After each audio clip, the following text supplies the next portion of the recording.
were you when you left Argentina to go to Europe?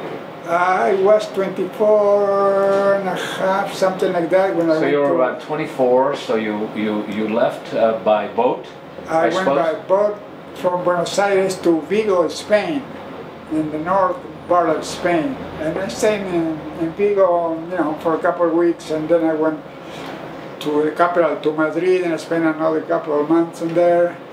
And then you went to Paris. And from there I took a train in Madrid and I went to Paris. And that's what I'm most interested in as far as your stay in Europe. And I mean, my old friends in Paris, you know, we got together, you know, the same group we were in Buenos Aires, maybe 5 or 6 Argentinians. Oh, is that right? We went to study with the same master, Victor Vasarely. And, Victor Vasarely. Yeah. I've got to look him up. Yeah. And so some of the people, I've seen pictures of you in Paris where you are painting, you're painting on the sidewalks, yeah. You're doing all those kind of things. Can you briefly mention some of the people that you met that our audience would certainly know those names? Well, at that time there were a lot of those, they used to be called the existentialists. The existentialists, yes. Paul Sartre was one of them, you know, going to a very famous restaurant over there in the Quartier Latin, Saint-Germain-des-Prés.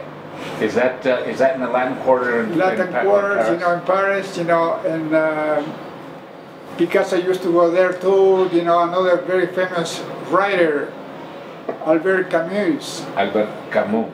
See, he wrote a very famous book called El Extranjero, The Stranger. El Extranjero, The Stranger. Yeah, and there were a lot of artists at the time, you know, and. So it was very vibrant. There was a lot of activity going on in art, in literature. Oh yeah, there were a lot of painters, for example, Mathieu, Hartung, you know, German artists, and there were a lot of openings. You know, we used to go because they were called happenings at that time. You know, happenings. And the opening used to be somebody doing something, you know, the artist was painting, you know, doing a kind of a demonstration how to paint, and there was another crazy artist by the name of Yves Klein. Yves Klein, yeah, He painted everything blue, you know, the sky, the walls, the floor. The ladies who used to be on the show, they were painted in blue, you know, and everything was, he got famous because of his blue color. That was his blue period. The blue period.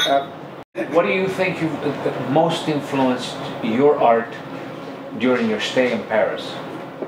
Well, no, I mean, I went to see my master. I mean, at that time they called Victor Vasarely, but I showed my work, and he didn't like my work I was doing in the optical art fashion. You know. How do you describe or how do you define optical art? I mean, there was optical, is everything kind of moving, you know, visually. Yes. There was kind of unstable things, you know. Unstable. You were looking at, he was working on black and white, and you know, everything was kind of getting transformed. It depends the position that you were in front of the piece. Yes. And there was, but we were the group of Argentinians over there doing more or less the same, you know, with other French artists, Morales, Ibarra, but so I wasn't really very interested in continuing doing all the geometrical construction things, you know, because I think I find out it was not for me, you know. I'm more free, not thinking too much. So I know that later you got into in fact you taught me a lot about abstract painting. You got into abstract, and I think you're the one that made me appreciate abstract pieces of art. The only thing I regret is that it took me so many years to finally start to get it. So you were in Europe. I know you went to Germany after that, and then I would like to bring you to this new world back again. So you left Germany, and did you first come to the United States, or I think you came to Mexico? Yeah, from Germany I went back to Paris, and I stayed for another year and something in Paris, and then I went to Spain, Madrid. I stayed for 2 years in Spain, you know, traveling a lot in Spain, you know, beautiful museum, beautiful artists at the time too, and right. And so how did you get to Mexico? Okay, from Spain I meet somebody, an American guy over there in Madrid who was studying classical guitar, and I said, I know a teacher, a flamenco gypsy guy. Right. And I introduced to him my friend, the gypsy master, and he came, Michael Hauser, from Minneapolis, Minnesota. He came 3 summers in a row to Madrid, and I was there. And he said one day, Sergio, my father would like to invite you to meet you. Why you don't come to the state, you know, to live with us for a couple of months? I said, okay, tell your father to write me a letter, you know, to present a letter to the consul or the American embassy, you know, to get my visa. And that's what happened. The father wrote me a letter, and so you went to Minneapolis? I went from Madrid to Minneapolis, Minnesota. That's new to me. That's so crazy because I choose to go over there December the 4th. That when the Mark Hall, they was from the Mediterranean to Minneapolis. In December the 4th, there was the snow, I don't know, it was 34 below. And I used to be, everything was 20 below, you know, 13.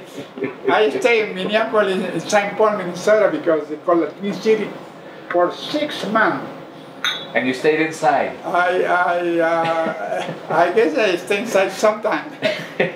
All the time we were playing the snow, drinking the snow, going crazy on the snow, because the snow everywhere. So were you doing any painting or just doing music? Because I know you play the guitar a little bit, so... No, I was, at the time I was doing, you know, I said I want to go doing my painting because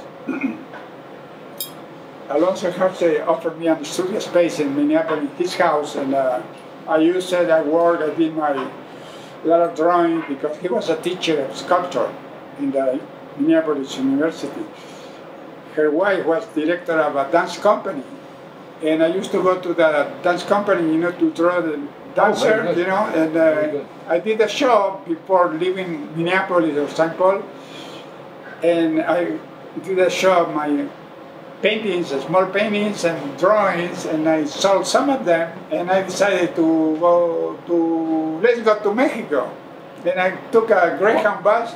Why not? I stayed for 4 or 5 days in the bus, you know, to Mexico City. From Minneapolis to Mexico City. Yeah, that's a little crazy. But anyway, Mexican, I started talking Spanish in Mexican. You started talking, and instead of that Che from Argentina, you started talking what I consider the real Spanish. Oh, the real Spanish, the real Mexican Spanish. There's dialects of all kinds of Spanish, and so we all have our favorites. The European Spain Spanish with all of their lisps, and when I talk to them, I always tell them that I don't lisp for anybody. And then you get the one from South America, and then you get the one from Central America, and then you get the one from Mexico, and then us poor United States, we have our own special Spanish that nobody understands. The Chicano. Well, let's bring you Chicano Spanish. That's me. Well, let's bring you to Santa Fe, because we could go on and on and on. Oh yeah, well, Mexico, it was really very beautiful. I stayed for 2 years over there, and I met a very, very nice person. What was during the bicentennial? I mean, what was her name? To the Olympic Games over there. You know? Dude, 68. 68. It was the horrible thing, the matanza de Tlatelolco. Exactly. And Presidente Díaz Ordaz, it was terrible, very bad. And anyway, I met that person, Ron Adams. Oh, Ron Adams. He was working for the Comité Olímpico. Yeah, for the Olympic Committee. Doing all the posters and all that stuff. And he was very dear, and then he invited me to come to Los Angeles. He said, I want to go back to Los Angeles because I'm from Detroit, but I study in the Los Angeles Art Institute or Chicago Art Institute, but in Los Oh, you- Angeles. No, him, Yes. John Adams. Did you ever go to Chicago to the Art Institute there? Yeah, I went to visit the Art Institute in Chicago, but you know, when I was in Minnesota, Right. I went with my friend Michael. But in Mexico, anyway, from Mexico, I had a very important show in the Palacio de Bellas Artes. And I did all my optical art study that I did in Paris. I used all my notebooks, sketches, and never throw anything. I keep all with me, and in Mexico City, they offer me, you know, carpenters, electricians. They said, Sergio, whatever you need, we are going to provide you with, you know. And I said, oh, beautiful, I want to do my optical stuff I study in Europe, you know, and I start building. Tell those guys, I need a box like this size, you know, I need this, I need a table with glasses and plexiglass. And, but anyway, they built a lot of stuff, and I was having a very interesting show called Luz Inestable Movimiento. Luz Inestable Movimiento? Yeah, luz. Which means The light. unstable movement. And everything was optical. Everything, people were touching my stuff. Is that right? Moving, there were models, and there were tables. People were moving with canicas, ¿cómo se llama? Marbles. Marbles, yes. Marbles and nails, and a very special piece of glass, you know, that you turn the tables and everything, blah, blah, blah, blah, blah, blah. And that kind of a boxes that were like a television screen, you know. I worked with plexiglass and mirrors, and everything was reflecting, and people were touching. And I bought El Farol about 27 years ago, and you are already a customer here. So you're doing some art because of Ron Adams here in Santa Fe. How did you get to Santa Fe, and did you enjoy the art that you saw here? I came from California, Los Angeles, by train to Lamy, and Ron Adams sent his wife to go to Lamy to pick me up. And she went to pick me up, and we came to the printing shop called Hand Graphics. And Ron Adams opened that printing shop in 1974. That's good. The first printing shop of lithography in Santa Fe, New Mexico. And after that, the printing shop, they were over there in Albuquerque. Had you heard, were you familiar with the reputation of Santa Fe as an art colony? Oh yeah, Santa Fe was very well known because of the art community over here. You know, all the famous painters from the Taos School came to Santa Fe, some of them. Exactly. So were there, did you know people that were here besides Ron Adams? Did you know other Argentinians? Were there other Argentinians in Santa Fe when you first came here? No, there were none. I guess there was only one by the name of Raul, who came from, Raul Goler, who came from Massachusetts, you know, and another one, Julian, another Argentinian. But they were Argentinians. But they were Argentinian artists, in a kind of a way, restorers. And, right. But no, Santa Fe was kind of really very different at the time. And but so you and I met during their first years, and there were starting to be many more Argentinians, because when I bought El Farol, we seemed to have an international kind of a group of people that used to be our customers over here, and we still do, and